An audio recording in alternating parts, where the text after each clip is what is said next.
मैंने आज सुबह एक ख़बर देखी, ARY पे चल रही थी, शायद आप सब लोगों की नज़र से ये एक ऐप गुजरी होगी, उधार ले लें, 20,000 25,000 30,000 रुपया उधार ले लें। अब वो क्या करते हैं आपके साथ, आपको उधार देते हैं आपके ID कार्ड के ऊपर, आपको आपका हमसाया ना उधार दे, वो पता नहीं कौन बंदा है वो आपको उधार दे रहा है। पहले तो ये सोचे क्यों दे रहा है, उसको क्या कितना आपके ऊपर ट्रस्ट क्यों है, क्यों दे रहा है। वो क्या करेगा, जब आपके मोबाइल में एप्लीकेशन इंस्टॉल करेगा तो आपको कहेगा इसकी सारी परमिशन ऑन कर दें। आप परमिशन ऑन करेंगे, वो आपकी गैलरी में से हर चीज़ मौजूद चीज़ अपने पास सेव कर लेगा।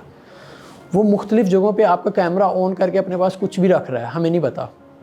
मैंने आज खबर ये देखी, ARY पे चल रही थी, एक 42 ईयर्स के बंदे ने सुसाइड कर लिया है कि इस उधार ऐप वालों को 22,000 रुपये उसने कर्जा देना था।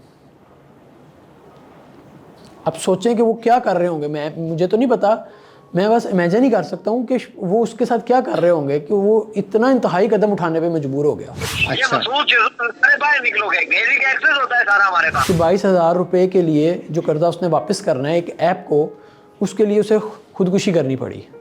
पता नहीं उन्होंने उसके मोबाइल में से क्या क्या चीज़ें रिकॉर्ड की होंगी जिसके ऊपर वो उसे ब्लैकमेल कर रहे होंगे। आपके माँ बाप आपके बारे में इतना नहीं जान सकते जितना वो ये देख सकता है कि आप इस पर सर्च क्या करते हैं।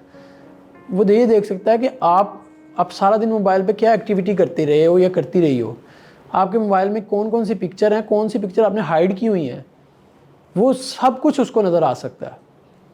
तो इसी बेस पे जब वो इतना श्योर है, वो क्यों आपको 22,000 रुपया कर्जा दे रहा है, क्योंकि उसे पता है कि मैं इसको ब्लैकमेल करूँगा बाद में।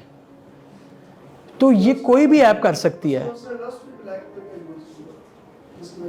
आपने देखी पूरी, मैंने पूरी वीडियो नहीं देखी, मैंने बस उसकी कैप्शन पढ़ी, वो चल रहा था टिकर।